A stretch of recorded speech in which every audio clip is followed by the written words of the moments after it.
Have you ever stopped to think that maybe the biggest enemy of your peace is overthinking?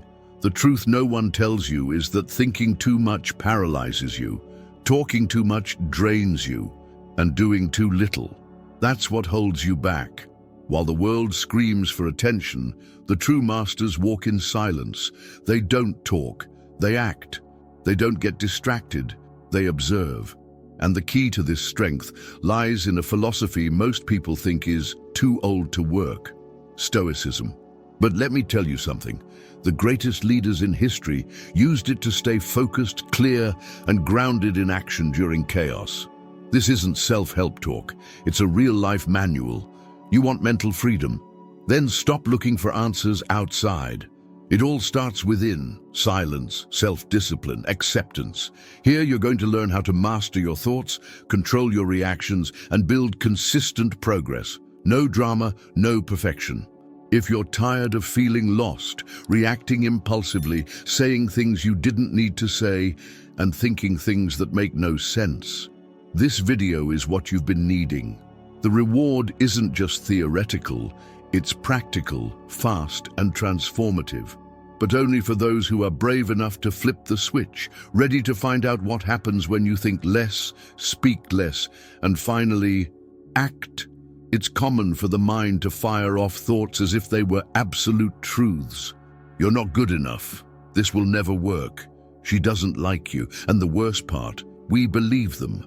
But Stoicism teaches that thoughts are just thoughts. They pass like clouds in the sky. Just because you thought something doesn't make it real.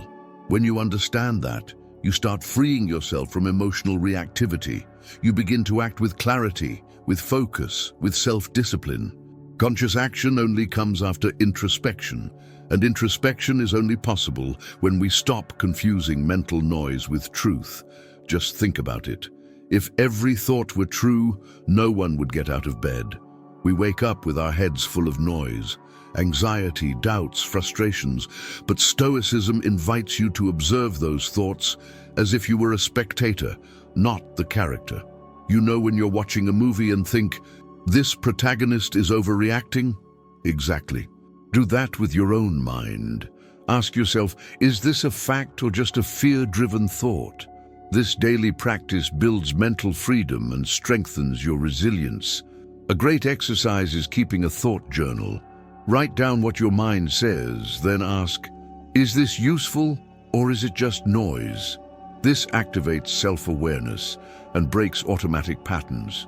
You can use tools like Byron Katie's method or even metacognition techniques. Don't underestimate the power of this habit. It reshapes the way you think, speak, and act. And little by little, you'll realize that your thoughts don't control your life. You learn to guide them. And from that, something even more powerful is born.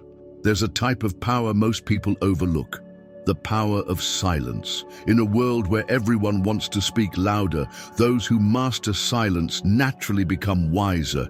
Stoicism reminds us that silence isn't just the absence of words, it's the presence of focus, control, introspection. When you choose silence, not out of fear but by intention, you start to hear better, even yourself. Speaking less teaches you to observe more. And observation, my friend, is a silent weapon in the art of self-awareness. Think about the last time you regretted something you said. It was probably in a moment where emotion spoke louder than reason. Reactivity is the enemy of mental freedom. When you allow yourself to be silent, you gain time. Time to breathe, reflect, and respond with clarity, or sometimes not respond at all, which is a response in itself. Silence brings self-discipline. It stops you from reacting on impulse and helps you act with intention. Instead of exploding, you choose to observe. That's emotional maturity in action. In real life, this can be applied to simple situations: when someone provokes you, when a criticism arises, or even in a WhatsApp group where everyone wants to be right. Breathe. Stay silent. Use that moment to strengthen your self-awareness. Silence, when used with intention, isn't weakness, it's strategy. It's like recharging from the inside while the world wears itself out trying to win pointless arguments. And by staying silent, you get closer to something truly transformative. Is there anything more draining than trying to control what's not up to you? The truth is, one of the biggest sources of suffering is the obsession with trying to control everything. The weather, other people, the future, others' opinions. Stoicism lays it out clearly.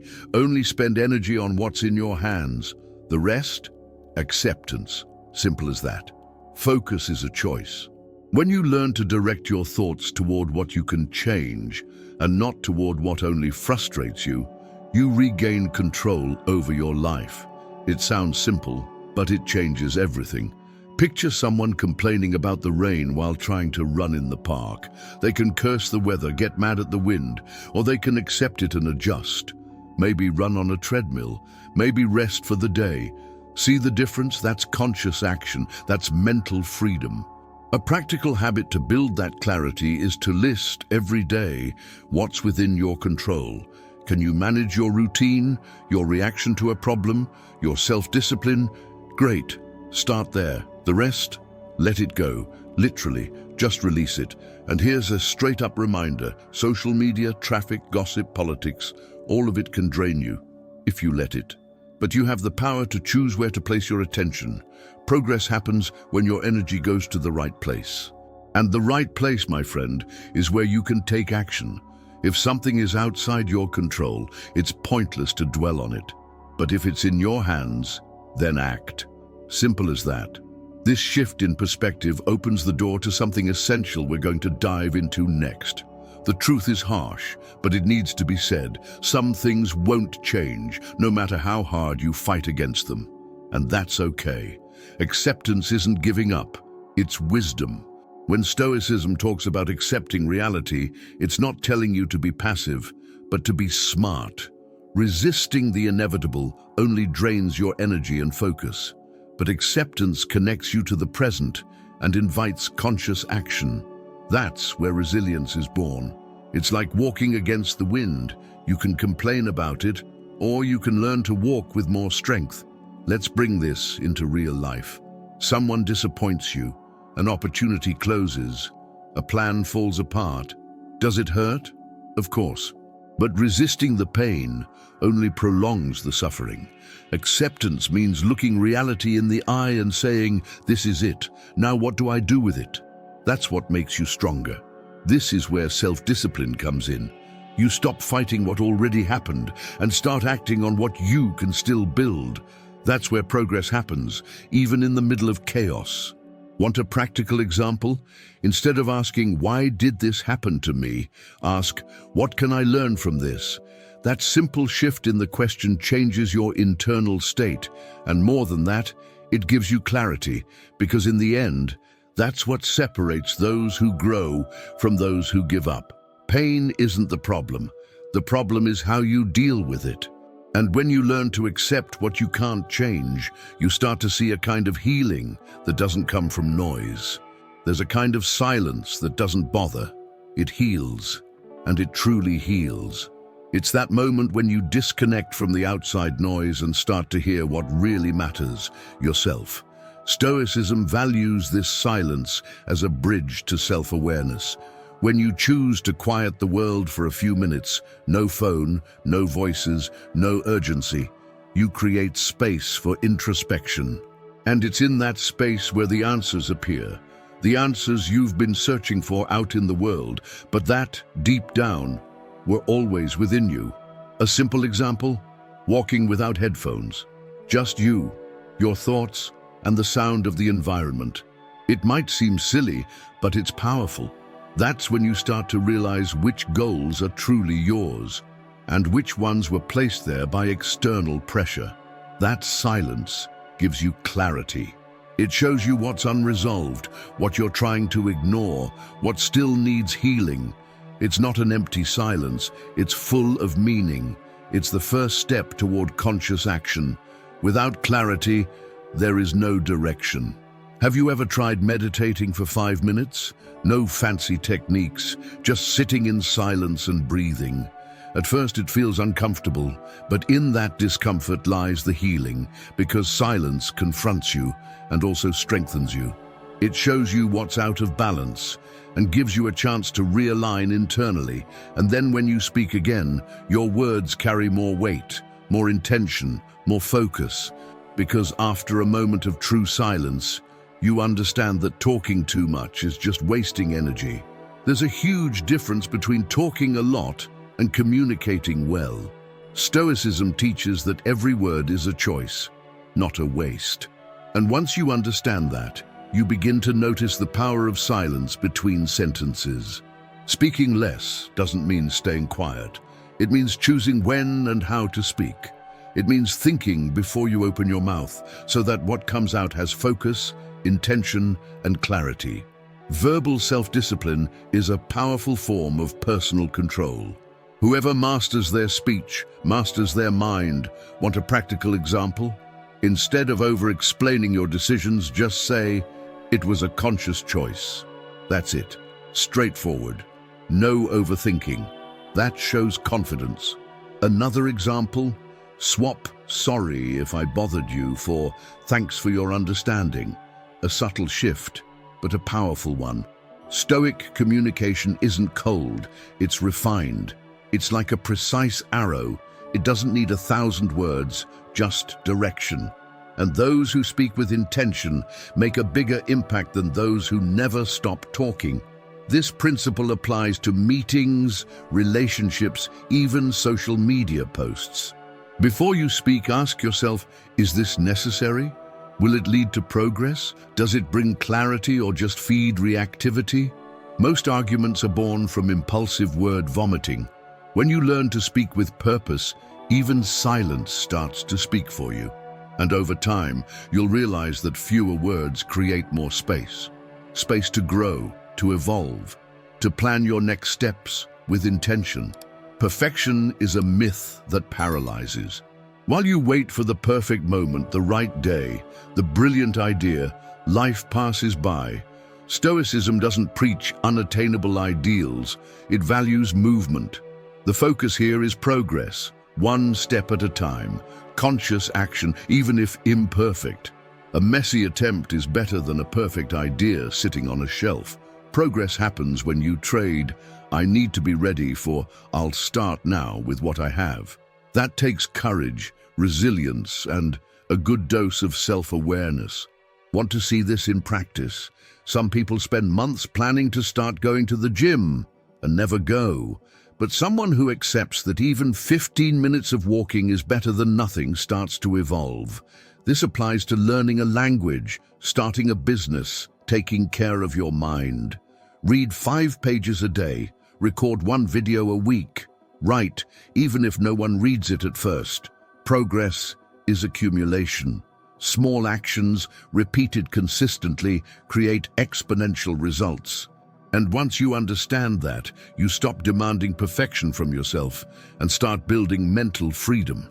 It's common to look around and compare yourself to others, but you're not seeing their behind the scenes, only the highlights. So compare yourself only to who you were yesterday. If you've grown even 1%, that's already a win. This isn't cheap self-help, it's life math. Stoicism teaches that the value is in the journey, not the applause. And it's in this mindset of constant progress that you build a solid foundation for something even more powerful, the courage to face your reality without excuses. Looking inward hurts. It's much easier to point outward, blame your boss, the government, your childhood, your horoscope. But Stoicism doesn't give you that luxury. It hands you a mirror and says, "Look," and there's no running from it. Because real transformation begins when you accept, without drama, that you are responsible for your own life. It's not about blaming yourself, it's about taking control. Clarity comes when we stop making excuses and start facing our choices with courage and inner silence. Want a practical example? Every time you say, "I don't have time," replace it with, "This isn't a priority for me." That simple change already reveals a lot about your habits, your thinking, your self-discipline. Because once you take responsibility, you realize you have way more power than you thought. Self-knowledge isn't just understanding your emotions. It's seeing where you're self-sabotaging, and more importantly, deciding to stop. Conscious action is born from that productive discomfort. You can start small, write for 5 minutes a day about what you feel, what you did, and why. This kind of introspection is like digging a well inside yourself. At first, you only hit sand, but with time you find water.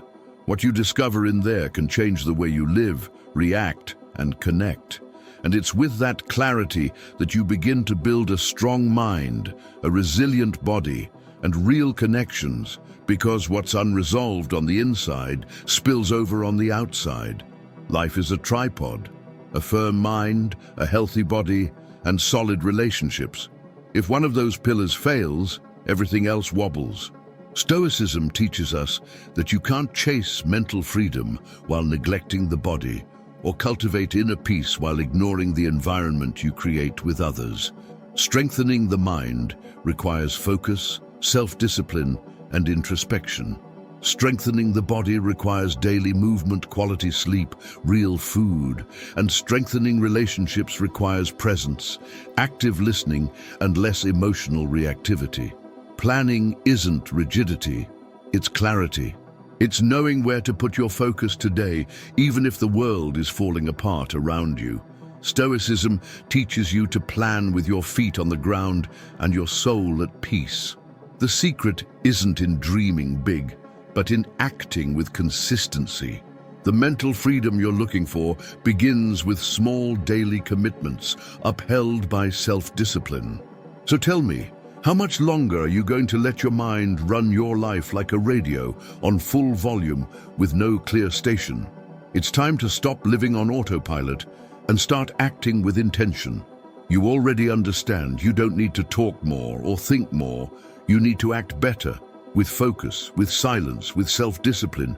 And if everything you've learned so far doesn't become practice, nothing changes.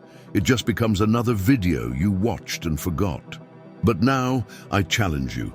What exactly are you going to change starting today?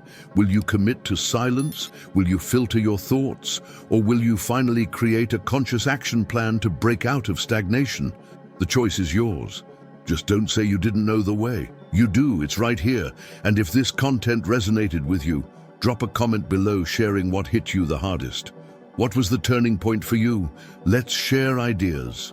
And of course, if you want to keep walking this path toward mental freedom, subscribe to the channel and turn on notifications. Here, we don't talk just to talk. We talk to transform. And your next step starts now.